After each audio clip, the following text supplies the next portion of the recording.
Hello friends, welcome back to yet another session with me. Today I have taken the poem The Lotos-eaters by Alfred Lord Tennyson. Lord Tennyson, as you know, is the most prominent of the Victorian poets. And he had a very long literary career. The span of his career was pretty long. He lived up to 82 years and he had actually started writing poetry when he was very little. By the time he was 12 years, he had written an epic poem which amounted to almost 6,000 lines. And then he never really stopped writing, though he kind of kept away from publishing his poems for a spell of 9 years. He continued to write. And he emerged as the most eminent poet of the Victorian era, and he was considered the national poet. And he was a man who lived through the entire Victorian period, and Victorian period was a turbulent time of a lot of changes, and all that happened during the Victorian era can be seen. You can read in his poems about all the changes that happened then. So he is the most representative poet of his age. So now talking about the poem The Lotos-eaters, it was published in 1832. When we think of what exactly prompted him to write this poem, one is that he had visited Spain with his very close and dear friend Arthur Henry Hallam, and it is this very Arthur Henry Hallam who died very young a few years later, and Tennyson wrote the poem in memoriam to commemorate this friend of his.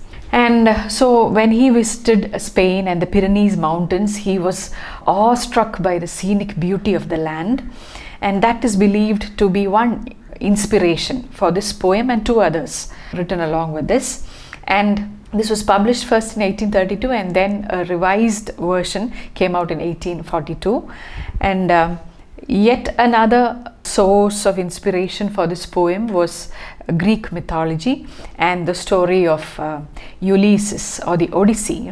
In Odyssey you have the character called Odysseus, who is also known as Ulysses. And I guess most of you would have read the poem Ulysses by Alfred Lord Tennyson, which is the most anthologized of his poems. And here too, in this poem, we have Ulysses as a main character there, but there is not much of action attributed to Odysseus here. And so there is this incident. Now you know the story of Ulysses. Please don't get confused when I say Ulysses and Odysseus. Both of them refer to the same person. In book 9 of the Odyssey, Homer has written, now this story of the Odyssey, it happened somewhere in the 1180 BC. And there in book 9, this whole book is about this adventure of Odysseus. That is why the book is called Odyssey. And there is this these people, that is Ulysses and his band of warriors, they are returning from Troy after the Battle of Troy, when Helen of Troy was taken away by Paris, the prince of Troy, and she was the wife of Menelaus. And so all the Greek heroes and warriors, they went to support Menelaus. And so Paris and his party lost the war, and it was a long drawn out war of almost 10 years. And now they are on their journey back to their home in Ithaca. The island of Ithaca is where Ulysses belongs, and all the people along with him are also from Ithaca, and they're all going back to Ithaca. And this going back, this journey again takes another 10 years, because in the course of the Trojan War and even before that, a lot of events happen. That is what is the main story of the Iliad, and many things happened, and somehow or the other Ulysses had made enemies with a few gods and goddesses. In the Greek mythology, we know that there are a lot of gods and goddesses who are very touchy, very sensitive, who get angry and who take revenge, that kind of gods. And so Ulysses had trouble with a few of them, and they kept posing impediments and obstacles on his way back. And so the journey it took, or I should say voyage, not the journey, because it's a sea journey, and so it's a voyage, and it takes a long time, almost 10 years. And it is these adventures that is described elaborately in the book called the Odyssey. And so what happens in book 9 of the Odyssey is that our man and his band of warriors, his sailors, their ship has been it has been blown away out of their path by the stray winds, and there's a strong wind. They cannot control their ship, and so for 9 days the ship is just floating aimlessly in the sea, and finally on the 10th day they look out and they see land far away and they are relieved. And so that is how the poem begins, with their landing in this particular island. And this island again is believed to be the island Cythera, somewhere maybe in North Africa according to the Odyssey. But here in this poem nothing is said about the whereabouts. It's just only the beauty of the island is described and the topography is described. We don't really know which island he's talking about. And again the Lotos-eaters in this poem, the lotus, okay, maybe I'll come to that later. And now the poem is divided into 2 parts. The first 5 stanzas, and the first 5 stanzas are all 9-line stanzas, what you would call the Spenserian stanza. This is the stanza pattern, stanzaic pattern that was used by Edmund Spenser in his Fairy Queen. And it comprises of 8 iambic pentameter lines and 1 last alexandrine. Okay, and the rhyme scheme of this 9-line stanza is AB AB, BC BC, and C. So first part comprises of 5 9-lined stanzas. Now the second part has a title. It is called Choric Song, and that has 8 stanzas. But here these 8 stanzas are of varying length, and there is no a standard rhyme scheme there. All the 8 stanzas are different in their length and in their rhyme scheme. So the second part is titled Choric Song and has 8 stanzas. And so the poem begins with this leader. It's Ulysses, most probably. He is pointing out, they're still in the ship and he's pointing out to the land. And now the people, you can imagine 9 days of just roaming around aimlessly in the sea. They had lost all hope that they'd reach somewhere. They thought they'd all die hungry. And so that is when they see land. And so the leader, or Ulysses, tries to encourage them, tries to boost them, boost their declining, draining morale. And so he tells them courage, that he points to the island and says courage. So I have begun the first stanza. Courage, he said, and pointed towards the land. This mounting wave will roll us shoreward soon. So he assures them that we are going to reach the land. And finally, in the afternoon, because when you are at sea, the land seems closer than it really is. And so by afternoon, they finally came to the land. They reached that island. And there, it was a very special island because it seemed always afternoon. See, what is very beautiful or special about this poem is that one thing, it is very, very beautiful. It's so scenic because all that he saw in Spain, that landscape, he tries to present here before us so beautifully. And one thing, it's, as I said, it's beautiful. And the tone is very slow. It is sluggish. It is soporific, as you would say. It kind of induces a lethargy and a kind of a drowsiness. And what is amazing is that Tennyson has managed to write the poem in such a way that a reader who reads the poem would feel the same drowsiness and would feel the same sluggishness. I wonder how the poet has managed to do that. Anyway, you will understand better of what I'm saying when you listen to the poem. And the poem is it's rich in imagery, all kind of imagery. It's highly visual because it's so colorful. You can see everything, that you can see the poem, see in inverted, though you read it, you can see it. And his friend Arthur Hallam called this poem a picturesque poem. It's almost like a postcard on which you can see a picture. And so the picture also matches, the picture and the tone and everything, it matches with the dominant emotion of the poem, which is sluggishness and slowness and drowsiness. So the poem, courage, he said, and pointed towards the land. And so, okay, they landed there. And they came onto a land in which it seemed always afternoon. So it was a kind of a yellowish glow there, almost like afternoon. All round the coast, the languid air did swoon. Now, afternoon itself, is a time when all of us feel quite drowsy. After lunch, it's a time when all of us feel that it would be nice if we could take a siesta or a short nap. So the purpose of setting this poem in the time of the afternoon itself. He has done it with a purpose, and he describes the place to us. Everything all around, you look all around, there was a languid air. It is hot, and so everything is kind of languid, lifeless, slow, breathing like one that had a weary dream. Okay, so air seems to be breathing a slow breath as if you are seeing a dream, a very weary and a tiresome dream. And in the afternoon too, you can see the full-faced moon. Full-faced above the valley stood the moon. And like a downward smoke, the slender stream along the cliff to fall and pause and fall did seem. So from the place where they are standing, far away, they are standing on some kind of an elevated ground, maybe on a hilltop or a mount. And from there, far away into the island, they can see a distant waterfall. And the way the waterfall falls down, it looks like downward smoke, because that waterfall, it looks white and it's hazy because it's moving. And the falling and pausing and falling, it is so true. I don't know how many of you have watched a waterfall from a distance, from a long distance. It's not just standing far away, but maybe a few kilometers away, you see this thing far off, and this is exactly how you would see the waterfall, the movement of the waterfall. You would feel as if the water is falling down in steps. It falls and then it stops. It falls and it stops. So that motion of the fall, of scaling of the water, it is so beautifully portrayed. I don't think anybody can say it more correctly and more beautifully than this. Along the cliff to fall and pause and fall did seem. It's only an optical illusion, because it doesn't fall that. It looks, the distance make it appear so. And then he says they looked around, they must have explored the island because they want to know where they have reached.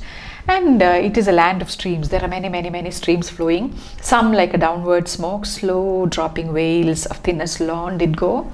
Lawn again is a material. Okay, it's not the lawn that we have in front of our houses, the grassy lawn. It's not that. It's a material that he's talking about. So the waterfalls are like veils of thinnest lawn, a very lacy, L-A-C-Y, lazy kind of material. Some are waterfalls, and some through wavering lights and shadows broke, rolling a slumberous sheet of foam below. And some are more slow, and light is playing on the waters, and some are just falling very lazily, as if it is slumberous, feeling sleepy. And then they saw a gleaming river, seaward flow. There's another big river that is flowing towards the sea. And again, far away, they can see three mountains, three silent pinnacles of aged snow. Why does he say aged snow? Because it looks as if that snow has been there forever. And the three silent pinnacles stood sunset flushed, because there is this yellow sunset light falling on the snow, so it stands sunset flushed and dewed with showery drops. You have showery drops of dew also, or it is spotted with moisture. That's what he means. And he can also see the pine forest. So down, up clomb I think is the past tense of climbed, up climbed. So he has coined the word up clomb, the shadowing pine tree, because we know that in mountainous and in cold regions, it is in the higher reaches of the mountain. As the mountain goes higher, that is where you have pine trees. All the other vegetation stops at the lower levels of the hills. So here below you see a woven copse, and up in the higher levels of the higher reaches of the mountain, you see the pine forests, the shadowy pine, because from far they look very shadowy or hazy. And here you can see a word copse, C-O-P-S-E. So let me take this opportunity to introduce you to similar words there. So C-O-P-S-E, copse, is actually a small thicket or a wooded region, a small wooded region. It's not exactly a thick forest, but then a place, an area where a lot of trees are there. It's called a copse. Then what other word do we know which is very similar to this, which has almost a similar pronunciation? We have corpse, C-O-R-P-S-E, corpse. A corpse is a dead body, a lifeless. Okay, so that is the corpse. And then we also have cop, C-O-P, which is the word that we use. It's a colloquial usage for the policeman. A cop, he is a cop. Okay, that is their COP. And then there is also another one which many of us pronounce as COPS, CORPS, but it is wrongly pronounced as COPS. Now this is what NCC, you know what the NCC stands for. It is a National Cadet Corps, that is how most of us pronounce it, but actually it is Corps. A corps is a military organization. So the NCC is not the National Cadet Corps, but it is the National Cadet Corps, CORPS. The P is silent there. Okay, so this is how we enhance our vocabulary. When you get a word, when we just investigate and find more words with a similar pronunciation or a similar meaning or similar spelling, it makes it easier for you to learn a few more words. So he says, so this is what they see waterfalls, and they see this copse and the mountains and all that, and the charmed sunset lingered low down in the red west. So then slowly it is evening and the whole western part has become red. Through mountain clefts the dale was seen far inland, and the yellow down bordered with palm. So far away they can see a very downy kind of place with grass and such things, and it's bordered with palm trees. And they can see valleys and meadows set with slender galingale. Galingale is a kind of a grass. It's very commonly seen in our places. It almost looks like a miniature coconut tree. It has the top part of this plant is almost resembles a coconut tree. That plant is called a galingale, and it like if you walk through this galingale, it sticks onto your cloth, sticks onto your socks and your skirt. So that is galingale, and so they can see areas of Galingale, and a land where all things almost seem the same, always seem the same. And round about the keel with faces pale, dark faces pale against that rosy flame, the mild-eyed melancholy Lotos-eaters came. And so they have just got down from the ship. Keel is the front part of the ship, so they have got down from the ship. They have alighted from the ship, and the natives of that land, they come forward to meet these people. They are dark faces. So because as I told you in the Odyssey, this island was somewhere in Africa, so people with dark skin, they come, but they're all pale against the rosy flame. The rosy flame might be the flame of the sun, the setting sun, and they are all melancholy. They're very quiet. They don't display any kind of excitement at seeing these newcomers. So they just come there. They're very mild, passive, and they have something with them. Branches they bore of that enchanted stem, laden with flower and fruit. So they, as when they come, they have brought along with them a special kind of a plant, which these people have not really seen. These people from the ship, Ulysses and his men, this plant is new to them, and so they, as a sign of welcome, they gave each one of them this fruit and this flower. And I think it's good to remember that this don't picture a lotus as we have the tamara or tamare or kamal. Don't ever imagine that in the place of this lotus. This is something else. We don't know the identity of this particular. It's maybe a fancy kind of a imaginary plant. It is definitely not the lotus that we have in our mind. And so the lotus flower and fruit, they bring it and they give it to each one of them. So all of them took it, maybe, because when somebody gives you something, you take it. And some of them, they tasted it also, because they were asked to eat it. And so in Odyssey, it says that these fruits were very tasty. It was sweet. It tasted like dates, sweet and juicy like dates. That is what is said in the Odyssey. So here he doesn't say anything about about how it tastes. So what happened to the people who tasted this fruit? To him, the gushing of the wave far away did seem to moan and rave on alien shores. And if his fellow spake, his voice was thin, as voices from the grave. And deep asleep he seemed, yet all awake, and music in his ears his beating heart did make. So then, what happened to the people who ate? Some of them would have very readily eaten what they got. Some people are a little careful. So Ulysses was wary.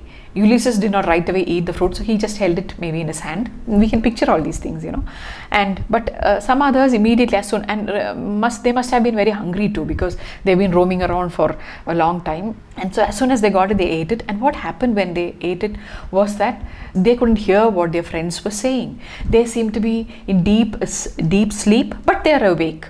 And in their ears, the only music that they can hear is the beating of their hearts. So that was an immediate impact of the eating of this particular fruit. And then we've come to the fifth stanza. And so these people, they started feeling very drowsy. They immediately sat there on this yellow sand between the sun and the moon and upon the shore. And sweet it was to dream of fatherland, of child and wife and slave, but evermore most weary seemed the sea, weary the oar, weary the wandering fields of barren foam. Then someone said, "We will return no more." And all at once they sang, "Our island home is far beyond the wave, we will no longer roam." So all these people who ate this fruit, they just sat down there. And they remembered their fatherland and their wives and children and everything, and the slave, of course, because those days the noble Greeks used to have slaves. So they could remember all of them. But then they suddenly felt that they just didn't want to go back. Because going back home was far away. And going back is a long journey across a barren foam. Barren foam here means the sea. And so one of them suddenly said, "Let's not go back. Let's all just sit here. Because the island is too far away and we will no longer roam." Okay, so that is the end of the first part. And here in this section, in all these stanzas, you have so many words that spell of sluggishness and slowness, because we have the word right from the beginning. You have this languid air, then always afternoon itself, I told you, signifies slowness and drowsiness. And then you have the word weary dream, and the falling of the waterfall is fall and pause, and then slow dropping wail, slumberous sheet.